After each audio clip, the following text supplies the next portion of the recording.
বিসমিল্লাহির রহমানির রহিম। হে সমস্ত জগতবাসী, আজকে আপনাদের সামনে যে আলোচনাটি নিয়ে হাজির হলাম, সে আলোচনাটি হলো কি? সে আলোচনাটির মূল বিষয়টি অবশ্যই খেয়াল করে যদি শুনতে পারেন তাহলে এই উপকারগুলো আপনারা পেয়ে যাবেন। যে মানুষের যে কোনো মুহূর্তেই নাফস ডিস্টার্ব করে। নাফস এমন একটা অবস্থান করে যেখানে আমার লোভ হওয়ার কথা না সেখানে হয়ে যায়, যেখানে আমি ধ্যান সাধনা করব সেখানেও আমাকে ডিস্টার্ব করে, যেখানে আপনি আল্লাহ প্রাপ্তর দিকে অগ্রসর হয়ে যাবেন সেখানেও আপনার নাফস আপনাকে ডিস্টার্ব করে। এই নাফস আপনাকে উঁচুতলা থেকে সেই নিচুতলায় নামিয়ে নিয়ে আসে, কিন্তু সেটা কিন্তু মানুষ বুঝতে পারে না।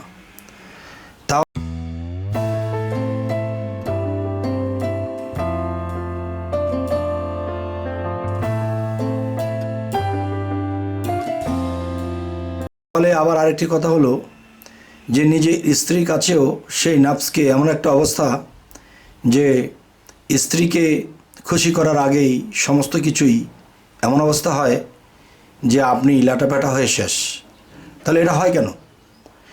এটা কেন হয় আজকে সেই বিষয়ে আলোচনা করব, এবং ইবাদত সাধনা, ধ্যান এবং বিভিন্ন দম সাধনা কোনভাবে কীভাবে কী করলে আপনি সেই নাফসকে সাথে সাথে দমন করে ফেলবেন। অবশ্যই আজকের এই আলোচনাটি আপনাদের খেয়াল করে শুনবেন ইনশাল্লাহ, যে সকলেরই উপকৃত হবেন। প্রথমত কি করতে হবে? প্রথমত কিন্তু দেখেন, একজন মানুষ অবশ্যই একজন মুর্শিদ ধরা লোক লাগবে, গুরু মুর্শিদ ভজনা করা লাগবে এবং মুর্শিদের প্রতি পূর্ণ বিশ্বাস থাকতে হবে। তবে কিন্তু এই জিনিসটি সহজে সাকসেস হবেন। এবং একটি কথা আছে যে মানুষের জীবনটাকে ঘড়ির সাথে মিলানো হয়। একটা ঘড়ি আকাশ থেকে দেখা যায় যে আকাশে উঠতেছে, কিন্তু সেই ঘড়ির যে সুতা আর সুতার মধ্যে যদি নাটাইটা লাগানো থাকে, তো ঝড় বৃষ্টির বাদল বা কোনো আকাশ খারাপ করেছে এরকম দেখলে কিন্তু সেই মালিক সেই সুতাটাকে পেঁচিয়ে সেই গুড্ডিটাকে হাতের কাছে নিয়ে আসে। তাহলে অবশ্যই সেই গুড্ডির একজন মালিক সেই নাটাই হিসেবে কারো হাতে থাকা লাগবে। যেমন আপনি যখন সাধনায় যাবেন, ধ্যানে যাবেন বা বিভিন্ন সাধনায় যাবেন, এর মধ্যেও এই সাধনাটি আপনাদের দরকার এবং নফস দমন যে বিষয়টি সেটি অবশ্যই দরকার। আর এটি যদি কারো দমন না হয় তাহলে সে কখনোই সাধনায় সাকসেস লাভ করতে পারবে না, মন ঠিক থাকবে না। তখন সারা জীবন সাধনাই করবে, ধ্যানই করবে, নামাজই পড়বে, কিন্তু দেখা যায় সে কখনো ডুবতে পারেনি। তাই আজকে সেই কৌশলগুলো অবশ্যই আমি বলবো।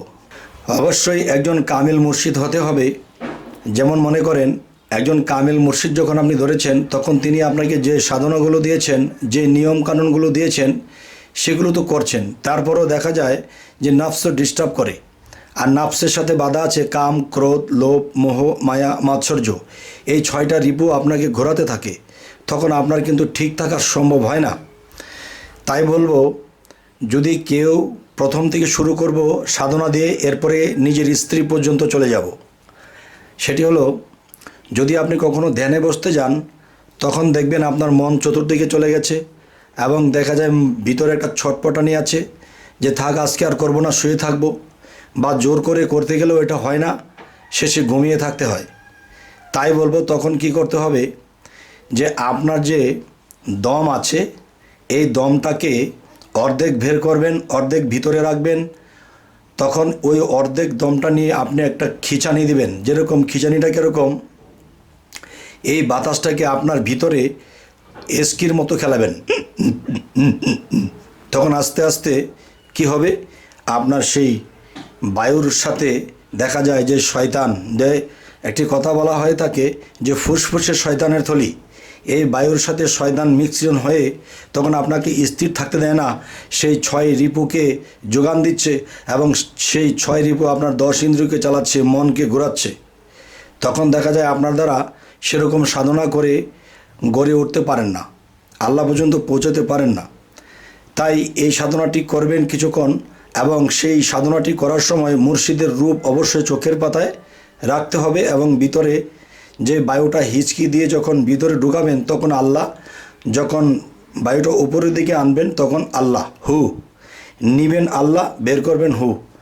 তখন আল্লাহ তো আলোকিত, হু অর্থ তিনি, আলোকিত তিনি, সেই মুর্শিদ রূপ যখন আপনার সামনে থাকবে, আল্লাহ কি বলেছে, খালাকাল ইনসানি আদম আলী সুরাতহি, যে আমি তোমার মুর্শিদ রূপে, আদম রূপে আমি তোমার মুর্শিদের মধ্যে মুর্শিদের রূপে আমি আছি, তুমি সেই রূপটা তোমার মধ্যে চোখের ভাষায় বা চোখের পাতায় তুমি এনে নাও।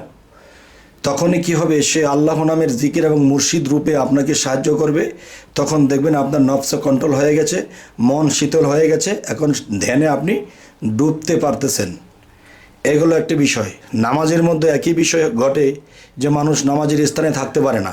নামাজ ফার্সি শব্দ, বাংলা হলো স্মরণ করা। আপনি যখন আল্লাহকে স্মরণ করবেন তখনও এরকম ডিস্টার্ব হয়, তবে এরকম ডিস্টার্ব যেন না হয় এজন্যই কিন্তু আজকের এই আলোচনা। গেল এই বিষয়। এবার আসবো নিজের স্ত্রীর কাছে গেলে দেখবেন যে আপনার যে শ্বাস প্রশ্বাস, এই শ্বাস প্রশ্বাসটি আপনি যখন স্বাভাবিক ওঠানামা করছেন তখন কিন্তু দেখবেন যে আকাশে যখন কোনো আমাদের সামাজিকভাবে যে আমরা চলি তখন দেখবেন যে বাতাস থেমে গেছে। যখন বাতাস থেমে যায়, খুব গরম পড়ে যায়, তখন কিন্তু ঝপ করে বৃষ্টিটা পড়ে যায়। আর যদি মোটামুটি একটু বাতাস থাকে তখন কিন্তু বৃষ্টিটা তেমন একটা হয় না, বৃষ্টিটা সে আকাশের মধ্যে ঘুরতে থাকে।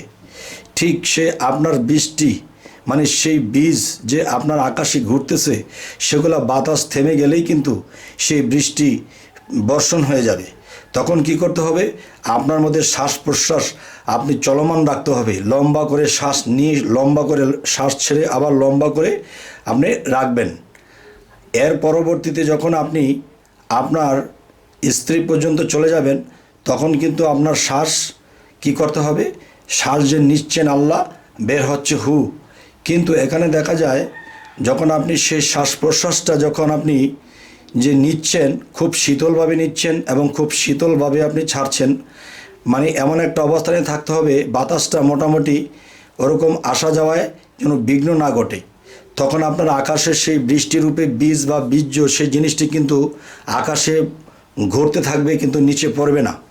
আর যদি বাতাস থামিয়ে দেন তবে ঝপ করে কিন্তু বৃষ্টি পড়ে যাবে।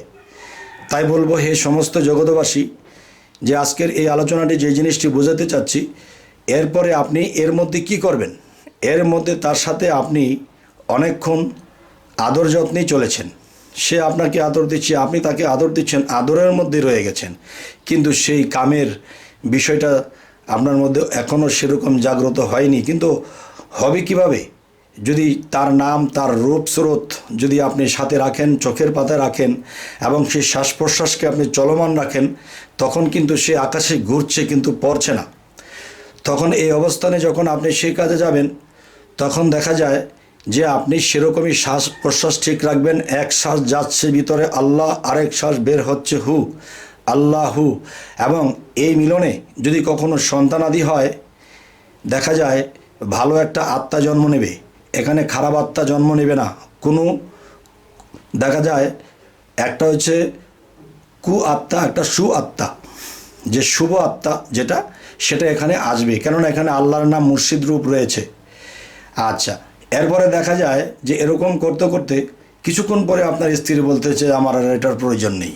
তার মানে কি, আপনার এই অবস্থায় আপনি যখন সেখানে ডুব দিয়েছেন, কামের মধ্যে ডুব না দিয়ে যখন প্রেমের মধ্যে ডুব দিয়েছেন, তখন এই ফাঁকে তার চাহিদা পূরণ হয়ে গেছে। তখন সে আপনাকে বলবে তুমি এখান চলে যাও। তো আজকের এই বিষয়টি আপনাদেরকে লজ্জা শরমের মাথা খেয়ে বলতে হচ্ছে, কেননা শিক্ষা দিতে হলে দেখা যায় এই কথাগুলো বুঝিয়ে বলতে হবে, আর না হয় কিন্তু যে ভক্তের শিক্ষা হবে না। যেমন আপনারা বলতে পারেন আমরা ইউটিউব আমরা দেখি, আমরা তো আর আপনার ভক্ত না। যে দেখেন এই 5-7 হাজার লোক আমার নিজস্ব বায়াত করা লোক, এরাও কিন্তু এটা শুনবে, হয়তো এখান থেকে কিছু শিক্ষা নেবে।